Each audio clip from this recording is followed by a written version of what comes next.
we're now joined by our Senior Counsel for Global Affairs, Mike Pompeo, of course, former Secretary of State, former Director of the CIA.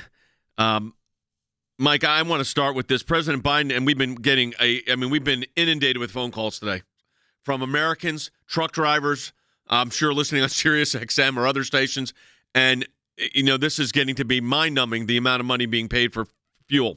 But President Biden announced yesterday his plan to release 1 million barrels of oil a day from our strategic reserves over the next 6 months to help cut the gas prices, or so he's thinking that's going to happen. Is the president putting essentially what amounts to a Band-Aid on a problem that he actually created? Jay, this is a political solution in search of finding a way to get out of a economic problem that he created. He created it by shutting down American energy, not just the drillers and the people producing the energy, but the pipelines to move it around the world, the folks who can export it. It's a massive national security problem. And 1 million barrels a day out of the reserve, that's not nothing in the sense of, the United States drills 10, 11 million barrels per day, so it's another 10%. It's 103 million barrels per day consumed around the world, roughly, so it's 1%. So it's not nothing, but it's not going to solve the problem. The whole world can see that this is temporary. They can see that he did it for 6 months between here and the election. This is not a solution to what families are suffering from, whether they're trying to keep their homes cool or heat their homes in the winter all around the world. And if you're trying to drive any place today and you're carpooling your kids to school, gas prices today are calamity, and 1 million barrels a day from the Strategic Petroleum Reserve doesn't begin to address that challenge. I wanted to kind of follow up on that one because, Mike, this is really affecting the pocketbooks of the American family. This is a family issue at this point. And I'm trying to think to myself, how did we as a country go from energy independence, where we were actually exporting energy when you served the previous administration, to a situation where we are dependent upon imports and now having to hit our strategic reserves? Jay, we were for every form of affordable energy. We wanted to let the market drive the outcomes. We wanted people who had windmills and solar panels to be successful. We wanted folks who are producing fossil fuel, the most affordable energy on the planet, to be able to be successful. This administration took a complete 180-degree turn from that.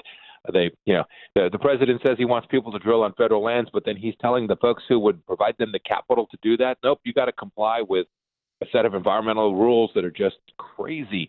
And who's going to take risk to drill the next well when Gina McCarthy is in charge of energy policy for the United States of America? This is a woman who wants to abandon fossil fuels, and she's going to punish anybody who produces them. So they say one thing on the top line, but anybody who's actually going to go make this affordable for ordinary families, for young people just getting started in their careers in the United States who have to drive a little bit farther because they can't afford the big house near their workplace, who have to live out someplace far from their workplace. This is really costly, and it's going to impact everything they do in their lives for the next years if President Biden doesn't resolve this central idea, which is that affordable, clean energy from the United States of America is a good thing, not a bad thing. We have said, and we really believe this at the ACLJ, that this is a family issue. And we've got some of our folks on the set with me. And Cece, that this is an issue, because I'm going to change topics in a minute, that really does affect the American family. And we're certainly hearing this on the calls we're getting today. Yes, I go and fill up the gas tank, and I do it for 4 people in our family. And I'm shocked. And it does, when it's expensive, it's harmful to my family. And then, Harry, when you've got the expense part, and then you've got the no plan policy going forward. I think that is correct. And I think that is basically, in a microcosm, the Biden administration in a nutshell. Yep. They don't seem to think 2 or 3 steps ahead. Yep. All right, Mike, I want to switch gears. We've got a real crisis again looming at the border. Here we go again. Title 42 is about to be removed. That's the policy that your administration had in place. And we're going to look at, it's going to be chaos on the border. What are your thoughts on this? Well, it looks like March was 1 million illegal entries. It looks like April, if they lift Title 42, will exceed that by a long ways. We're talking about, to give your listeners a sense of what this is and your viewers a sense of what this is, think of a good-sized basketball arena of attendees crossing the border illegally every day, 10, 12, 15,000 people every 24 hours. This is a flood of people coming across our border. And, Jan, you and I have talked about this before. This will include people trafficking in drugs. This will be people using bringing across women, trafficking women across the border. This is a calamity for the United States from a national security perspective, from an economic perspective, and if you care about these people from a humanitarian perspective as well. I think you're exactly correct, and the humanitarian crisis is going to be huge, and it's going to tax our agents at the border again. And we're back to the sex trafficking, CC. We talked about that on a broadcast yesterday. It impacts every community in the United States. Everyone. Every single community in the United States, every single country in the world deals with human trafficking. When you have a porous border, it's going to increase exponentially the human trafficking that flows across that border. Mike, is there any way when you get those kind of numbers that you can really control what's taking place and who's getting in? No chance, Jay.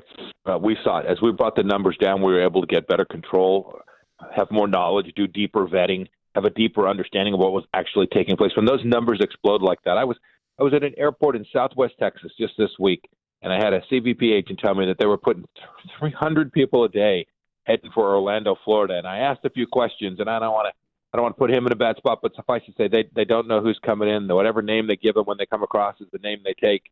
The ability for us to detect who and what is coming across that border will be diminished drastically, and this is always bad for American national security, and it'll be really bad for American families too. All right, last question. We hit topics today, and that is Iran.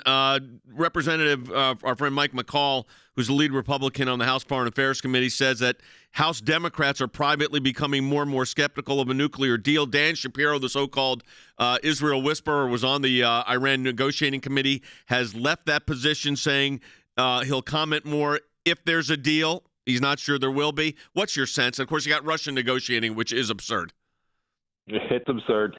My sense is this administration has given an awful lot 6 months ago and then gives more each and every day. It's going to be a bad deal. I pray that Democrats will rise up and tell the administration not to do it. Yep. Jay, you've been watching, too. Don't forget the terrorism that's taking place in Israel this past handful of days as well. These are not disconnected events. When the bad guys are rewarded, bad guys get more aggressive. Yeah, we're going to really get into that next week on the broadcast. Some of them being claimed by ISIS. Let me ask you one last thing, Mike, and we got less than a minute here. In Ukraine, Russia, how do you see it right now? What needs to be done? More equipment, more tools, more support for the Ukrainian people. They've done an amazing job defending themselves. We should have done more sooner. We should have been more lethal in the weapons that we provided them. We can still do that. They're doing really remarkable work. But Vladimir Putin isn't looking for an exit ramp. He is looking for a way to continue his aggression to build that greater Russia. That's exactly what I think too. I think this false flags that are him, some of the media was reporting he's looking at, and they're beating him back. They haven't even unleashed what they've got. So but the Ukrainians are doing a phenomenal job. They're having problems in their rank. 2 generals were dismissed by Zelensky last night. So we'll get into all that next week.